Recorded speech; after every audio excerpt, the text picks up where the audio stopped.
এই অবৈধ বোর্ডকে সে কখনো বৈধতা দিবে না। সিসিডিএম এর কোনো এখতিয়ার নাই কোনো বাইলস পরিবর্তন করা। একটা উভয় সংকটের ভিতর দিয়ে যাচ্ছে।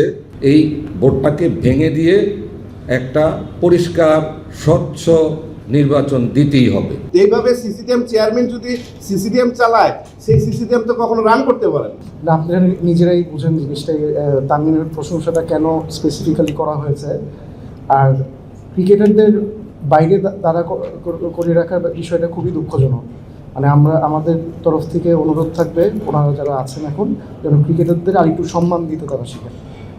আরেকটা ব্যাপার, সেটা হচ্ছে বলা হচ্ছে যে বিক্রয়ী ক্লাব, আপনাদেরকে বিক্রয়ী ক্লাব বলা হচ্ছে। আমার প্রশ্ন হচ্ছে যে ৭০টার মতো ক্লাবের মধ্যে ৪৪টা যদি আপনারা হন, তাহলে আপনারাই তো মেইন স্ট্রিম। আপনাদের যে বিক্রয়ী বলাটা কতটুকু লজিক্যাল? এইটা তো আবারও আপনার প্রশ্নের মধ্যে এটার উত্তর আছে। এটা তো বিবেচনা আপনারা করবেন। বিদ্রোহী তো আমরা না, আমরা জাস্ট প্রতিবাদ জানাচ্ছি যে প্রক্রিয়া ইলেকশনটা হয়েছে, এটা বারবার বলা হয়েছে।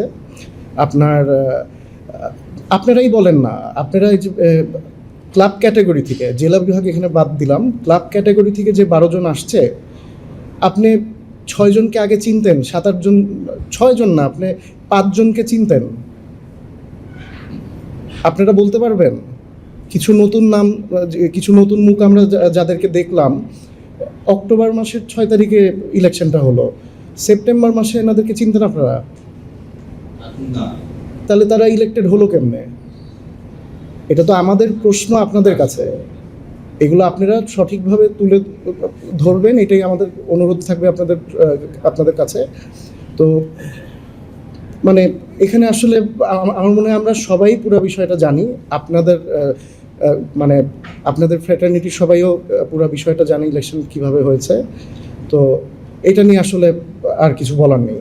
ক্রিকেট বোর্ডে যারা নির্বাচিত হয়ে এসছে, আপনি অবৈধভাবে যারা আসছে, অবৈধ নির্বাচনের মাধ্যমে যারা আসছে, তারা মেঘ না চাইতে বৃষ্টি পেয়ে গেছে। ঠিক আছে, ওরা জানে না, ওরা কখনো ম্যাক্সিমাম লোকই এখানে ক্রিকেট না। এই যে ক্রিকেটের আজকে এই অবস্থাটা কিভাবে আসছে, এটা যদি কিছুটাও উপলব্ধি করতে পারতো, তাহলে হয়তো তারা কোনোদিনও এখানে আসতে পারতো না। আপনি দেখেন, এই জন্য আমরা তাদেরকে হাইব্রিড বলছি। একটা অবৈধভাবে রাতের আধারে যে নির্বাচনটাকে গত 20 বছর 25 বছরে এই ধরনের নির্বাচন আমরা দেখিও নাই, শুনিও নাই। তো যেটা হয়েছে, বাংলাদেশে ক্রিকেটটা আজকে এই পর্যায়ে আসার পিছনে আমাদের ক্লাবগুলি, ক্লাব সংগঠকরা, খেলোয়াড়রা যারা এখানে তামিম ভাই আছে, এক সময় এই ক্লাবগুলিকে যারা খেলতো তারাই টাকা দিত, তারাই খেলতো, তারাই লাঞ্চের ব্যবস্থা করতো, এবং ক্রিকেটকে কিভাবে ধরে রেখেছে তারা এইসব ইতিহাস কিছুই জানে না। তারা এসে বাংলাদেশের ক্রিকেটার এই অবস্থাটা পেয়েছে এবং অবৈধভাবে ঢুকে গেছে। এখন তারা বিভিন্ন রকম কথাবার্তা বলছে, যেটা অত্যন্ত কি বলবো, মর্মাদায়ক। ঠিক আছে, এবং এরাই হলো হাইব্রিড। এরা জানেও না যে কিভাবে, কোনোদিনও তারা সংগঠন ছিল না, হঠাৎ করে এসে পেয়ে গেছে সবকিছু। এখন বড় বড় কথা বলছে অনেকেই। হ্যাঁ, এইটাই। আর ওরা তো ক্লাব সংগঠন ছিল না বিধায় এই যে খেলা কিভাবে চালাবে, ক্লাবগুলির কি অবদান, তারা কিভাবে ক্রিকেটার বিভিন্ন দেশের প্রত্যন্ত অঞ্চল থেকে তুলে আনে, সেটাও জানে না তারা। সুতরাং এই হাইব্রিড সংগঠকরা, বোর্ড মেম্বাররা অবৈধভাবে কাজ করবে, এবং এটা ইনশাল্লাহ এটা অচিরেই দেখতে পাবেন তাদের অবস্থান কোথায় যায়। ইনশাল্লাহ আমরা অনেক পদক্ষেপ গ্রহণ করবো ইনশাল্লাহ। আরেকটা বিষয় আমি জানতে চাই, সেটা হচ্ছে যে তামিম ইকবালকে নিয়ে অনেক প্রশ্ন হয়। তামিম ইকবালকে নিয়ে কিন্তু আসলে আপনারা কি বিব্রত কিনা? সংসদে আমরা একটা কথা শুনেছি, এরকম বিব্রত হওয়ার বিষয়। এটা কি আসলে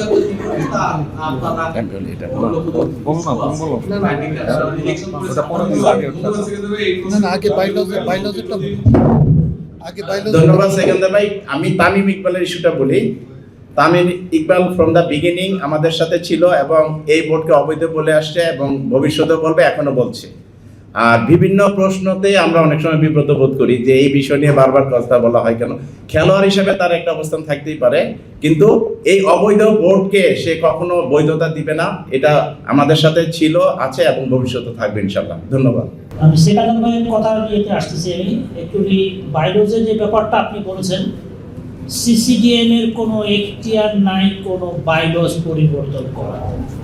সিসিডিএম এর এখতিয়ার শুধু আছে খেলা পরিচালনা করবে এবং খেলার ব্যবস্থা করবে। এইটা হচ্ছে সিসিডিএম এর এখতিয়ারের বলে, যেটা আমাদের গঠনতন্ত্রে বলে। গঠনতন্ত্রে এই ধরনের বাইরে যে সিসিডিএম কোনোভাবেই এই ইয়েদের হঠাৎ করে ভাইরাস পরিবর্তনের এখতিয়ার রাখতে পারে না। যদি তার ভাইরাস পরিবর্তন করতে হয় অবশ্যই ৭৬টা ক্লাবকে ডাকতে হবে, ৭৬টা ক্লাবের অনুমতি নিতে হবে এবং তারপরে সব অনুমতির প্রেক্ষিতে এইটা ওনারা যখন মানে পাস হবে, মেজরিটি যে জায়গায় যাবে, যাওয়ার পরে এইটা তারা বোর্ডে পাঠাবে, বোর্ড থেকে পাস করে নিয়ে আসবে। এখন বোর্ড যেটা করেছে আমরা লিগ্যাল নোটিশ পাঠানোর পরে বোর্ড সেই দিন লিগ্যাল নোটিশের পরে তারা যখন আমরা ক্লাবের চিঠিটা যেদিন দিয়েছি যে ৪৩টা ক্লাব আমরা খেলবো না, তারপরে বোর্ড একটা সিদ্ধান্ত নিয়েছে যেই সব ক্লাব খেলবে না সেই সব ক্লাবকে অবনমিত করে দেওয়া হবে। আসলে এটা বোর্ডও এটা হঠাৎ করে এই ধরনের কোনো সিদ্ধান্ত নিতে পারে না। এই ক্লাবগুলো ক্রিকেট বোর্ডের একটা বড় স্টেক হোল্ডার এবং তাদের সাথে অবশ্যই আলোচনার ভিত্তিতে এই ধরনের কোনো সিদ্ধান্ত নিতে হবে। আমাদের ক্রিকেট বোর্ডের বাইরেও যে আরেকটা কথা তপু ভাই এখানে বলেছিল যে নামিয়ে দিয়েছে, আমাদের টিমগুলোকে নামিয়ে দিয়েছে, এই কথা সিসিডিএম এখন আমাদেরকে বলতে পারবে না, এই এখতিয়ারও সিসিডিএম এর নাই।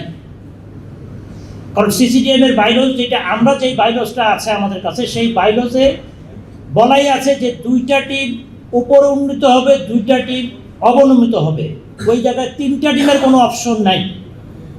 করতে গেলে 2টা টিমকে করতে হবে। এখন এই 8 টিমের মধ্যে থেকে 2 টিম উনি কীভাবে বাঁচবেন? এই সিদ্ধান্তটা অনেক কঠিন তাদের কাছে এবং এইটা পরবর্তী ডিভিশনগুলোতেও এখানে আসবে। আরেকটা জিনিস আছে যেটা আপনি বারবার আমাদেরকে কোশ্চেন করা হয় তামিমের ব্যাপারটা নিয়ে। তামিমের ব্যাপারটা বলবো, তামিম একটা ক্লাব থেকে কাউন্সিলর হয়েছে, উনি ওই ক্লাবের জয়েন্ট সেক্রেটারি, উনি কিন্তু প্রেসিডেন্টও না, সেক্রেটারিও না, উনি সেক্রেটারি হোল্ডারও না।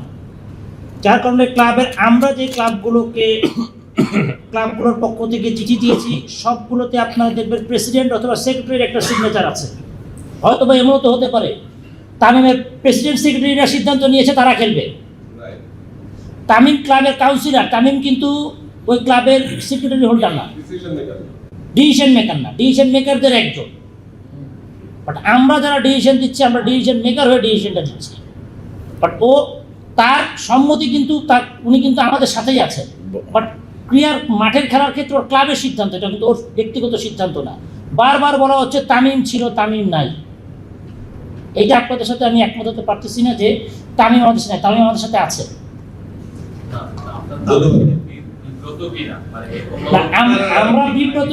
আমরা বিব্রত না এই কারণে, কারণ এই কোশ্চেনটা আমাদের কাছে আসলে আসাই উচিত না। এখানে একটু বলতে হচ্ছে কি যে আপনাদের কাছে আসা উচিত না বলছেন কিভাবে? আপনারা যখন প্রথম প্রেস কনফারেন্স করেছেন সেইখানটাতে তামিম আপনাদের সাথে ছিল, এরপরে আপনারা আরো এখানে আরো দ্বিতীয় বা তৃতীয় প্রেস কনফারেন্স আপনি তামিমকে আপনাদের তো প্রশ্ন আসলে আসবে না। অ্যাকচুয়ালি তামিম প্রথম যে প্রেস কনফারেন্সটা, প্রথম না বেশ কয়েকটা প্রেস কনফারেন্স এসেছিল, ঠিক আছে? তো অ্যাকচুয়ালি ওই প্রেস কনফারেন্সে যখন ছিল তখন কিন্তু ও আমাদের পক্ষে থেকেই আছে, ঠিক আছে? তার পরবর্তীতে কিন্তু আমরা ক্লাবের সিদ্ধান্তগুলো বোর্ডে জমা দিয়েছি। আমরা ক্লাবে যে খেলবো না এটা সই করার সিদ্ধান্তটা কিন্তু আমরা পরে জমা দিয়েছি। স্বাভাবিক কারণে ও অ্যাজ এ প্লেয়ার হিসেবে সে প্লেয়ারদের পক্ষে একটা স্ট্যান্ড নিতেই পারে। সে কিন্তু নিজে খেলতেছে না, তার ক্লাব খেলতেছে, তার ক্লাব কিন্তু খেলছে, সে কিন্তু তার নিজস্ব, কিন্তু যদি সে প্রেসিডেন্ট হতো আমরা বললে তার ডিসিশন। এখানে ক্রিকেট বোর্ডও সেই সুবিধাটা নেওয়ার চেষ্টা করতেছে, বারবার তাকে থ্যাঙ্কস দিচ্ছে।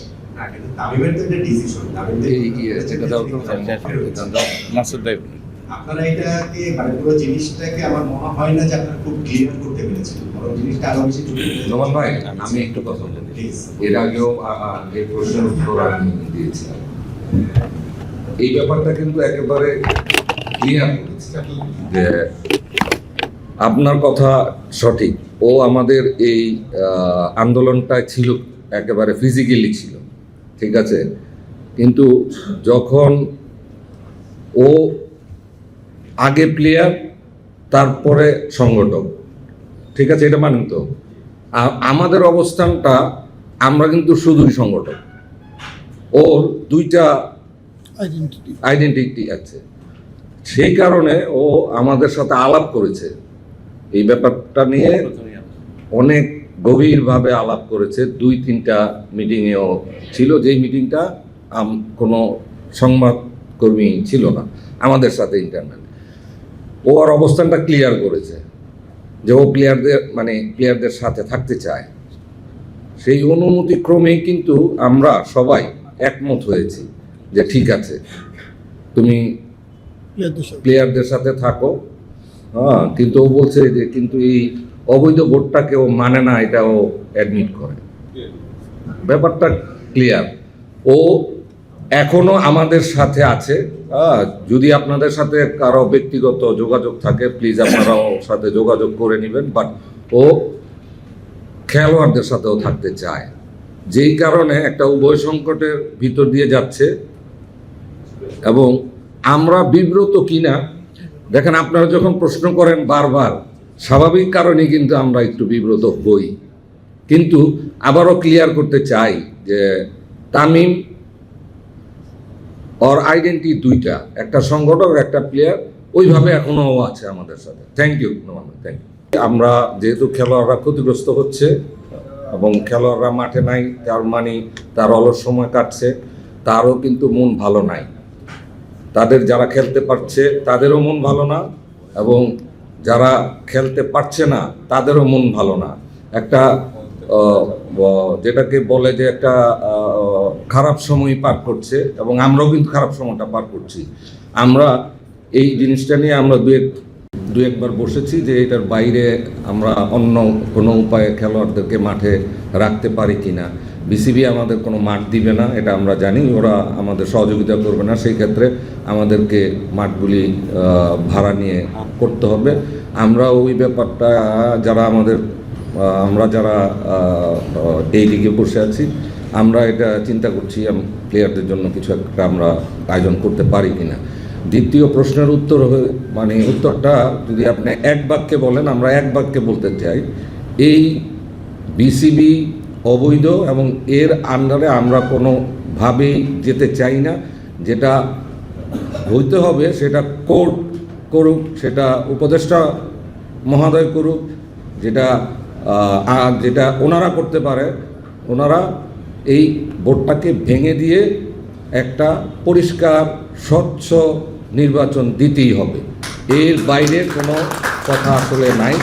এটার সাথে আগেও আমরা বলেছি, হয়তো আপনারা এই যে আপনি যেটা বললেন এটা সত্য কথা, যে স্বাধীনতার পর বলেন বা এই উপমহাদেশে স্বইচ্ছায় পদত্যাগ করার প্র্যাকটিস আসলে নাই। এটা এইভাবে যায় না, এটা হয় না। তারাও হয়তো যাবে না, কিন্তু যেতে হবে ইনশাল্লাহ। সেকেন্ড ডিভিশনের প্লেয়াররা থার্ড ডিভিশন খেলতে পারবে, কিন্তু এটা বোঝায় নাই যে প্রিমিয়ারের প্লেয়াররা যদি খেলতে না পারে তাইলে ফার্স্ট ডিভিশনের প্লেয়ার কিভাবে খেলবে, এটাও বলতে পারে না। না, নামানের কথাটা যেহেতু আসছে সেটার উত্তরটা আমি দেই। বাংলাদেশ না, পয়েন্ট তো দিছে। বাংলাদেশ ক্রিকেট বোর্ডের কোন গঠনতন্ত্রে আছে যে আমাদের টিমগুলিকে তারা নামাই দিতে পারে? তারা আমাদের দায়িকা বলছে 76 ক্লাবকে যে আপনারা আসেন, আমরা একটা নতুন ক্লজ দিব, আপনাদের সাথে ডিভিশন শেয়ার করব। তারা তো এগুলি কিছুই করেনি। তারা তো নিজের মন গড়া যেটা চিন্তা করছে। আমরা 43 ক্লাব চিঠি দেওয়ার পরে সেদিনই ক্রিকেট বোর্ডের একটা বোর্ড মিটিং ছিল, সেই মিটিং থেকে তারা থ্রু করছে যে টিমগুলি নেমে যাবে। কিন্তু এটা তো সম্ভব না। আপনি চাইলেই তো আর আপনি বাইলজের বাইরে গিয়ে কিছু করতে পারেন না। গঠনতন্ত্র তো বলতে একটা কিছু জিনিস আছে না, এটা সিসিডিএমে আছে না ক্রিকেট বোর্ডে আছে। তা হাউ কাপ তারা বলে যে এটাও তো একটা মিথ্যাচার। আদান রহমান দীপন সাহেবের, সে তো কোনো কথা গুছায় বলতে পারে না। তো সাংবাদিক প্রশ্ন করে একটা, সে উত্তর দেয় আরেকটা। এইভাবে সিসিডিএম চেয়ারম্যান যদি সিসিডিএম চালায়, সেই সিসিডিএম তো কখনো রান করতে পারে না।